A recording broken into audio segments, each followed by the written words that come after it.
বাংলাদেশ জাতীয়তাবাদী দল বিএনপির ভারপ্রাপ্ত চেয়ারম্যান তারেক রহমানের বিরুদ্ধে মিথ্যাচার ও কুরুচিপূর্ণ মন্তব্যের প্রতিবাদে বিক্ষোভ মিছিল ও প্রতিবাদে উত্তাল দক্ষিণ রাউজান।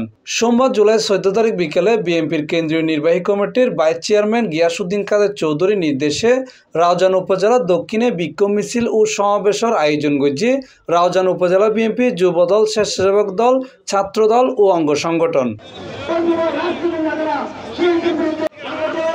এদিন বিকাল ৩টার উপজেলা দক্ষিণ প্রান্তে নোয়াপাড়া, পাহাড়তলী, বাগওয়ান, কদলপুর, পূর্ব গুজরা, পশ্চিম গুজরা, উরকিচর ইউনিয়নতে মিছিল সহ দলীয় নেতা কর্মী অকল ফতেরহাটে দলীয় কার্যালয়ের চত্বর জড়ো হয়ে এন্ডেতন 1000 নেতা কর্মী অকল অংশগ্রহণে বিক্ষোভ মিছিল চট্টগ্রাম হাপ্তায় সড়কে প্রায় 1 কিলোমিটার প্রদক্ষিণ করে পুনরায় দলীয় চত্বর তায়ারে এই বিক্ষোভ মিছিল সমাবেশ শেষ হয়ে সমাবেশে সভাপতিত্ব করছে উত্তর জেলা বিএনপির সাবেক শিক্ষা বিষয়ক সম্পাদক মোহাম্মদ হাবিবুল্লাহ মাস্টার। প্রধান অতিথির বক্তব্য রাখে উপজেলা বিএনপির যুগ্ম আহ্বায়ক মোহাম্মদ ফিরোজ আহমদ, উত্তর জেলা স্বেচ্ছাসেবক দলের যুগ্ম আহ্বায়ক ইউসুফ তালুকদার ও উত্তর জেলা ছাত্র দলের সাবেক যুগ্ম সাধারণ সম্পাদক সাইফুল আজম ছুটনের যৌথ সঞ্চালনায় বিশেষ অতিথির বক্তব্য রাখে উত্তর জেলা বিএনপির নেতা হাজী জসিমউদ্দিন, আলহাজ শরফত আলী, হাফেজ মোহাম্মদ হাশেম, মোহাম্মদ নুরুল আলম, শামসুল হক বাবু, হারুনুর রশিদ, কাজী আবুল বশর, এডিশনাল পিপি অ্যাডভোকেট তাজুল ইসলাম,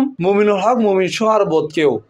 বাস্তবায়নের জন্য আমাদের বাংলাদেশের আশাকাঙ্ক্ষার প্রতীক শহীদ প্রেসিডেন্ট জিয়াউর রহমানের সুযোগ্য উত্তরসূরি দেশ নায়ক তারেক রহমানের বিরুদ্ধে কুরুচিপূর্ণ বক্তব্য দেওয়া শুরু করেছে।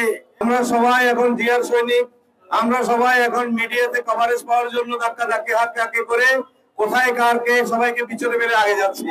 দেশ নায়ক তারেক রহমানের বিরুদ্ধে কুরুচিপূর্ণ বক্তব্য রাখার বিরুদ্ধে আমি তীব্র প্রতিবাদ জানাচ্ছি এবং বাংলাদেশ জাতীয়তাবাদী দলের পক্ষ হতে তীব্র নিন্দা ও প্রতিবাদ জানাচ্ছি। তার নাম শহীদ জিয়াউর রহমান।